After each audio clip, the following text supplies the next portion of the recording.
Toujours dans le même ordre d'idée, c'est le point 8, mais là c'est plus auprès de l'État, c'est auprès du département, et auprès duquel on peut activer le cadre, dans le cadre du fonds des écoles pour l'extension toujours du périscolaire. Et là, on peut solliciter une subvention à hauteur de 30% maximum, donc qui nous donnerait une subvention de 90 743 €, toujours sur un montant global de 302 476 €. Donc ça nous ferait donc cette attribution de 90 743 €, ce qui viendrait encore une fois diminuer le coût de l'opération.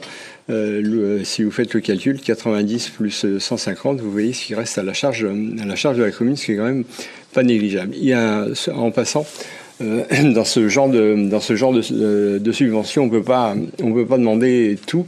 C'est-à-dire qu'on est plafonné à 80% du montant global du projet, donc avec 50% de DETR et 30% de fonds d'école du département, on atteint les 80%. Donc on ne pourra pas aller au-delà, on ne pourra pas demander plus, mais ce sera déjà pas mal. On aura obtenu, si tout se passe bien, 80% de financement sur ce sujet-là.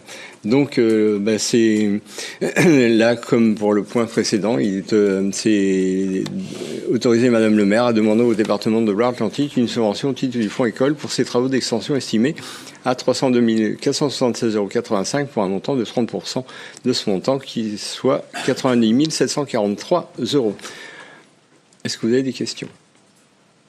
Eh bien, s'il n'y a pas de questions, on peut passer au vote. Donc, qui s'oppose à cette demande auprès du département d'une subvention au titre du fonds école pour les travaux d'extension estimés à 302 476,85 €? Qui s'oppose ? Qui s'abstient ? Qui vote pour ? Je vous remercie.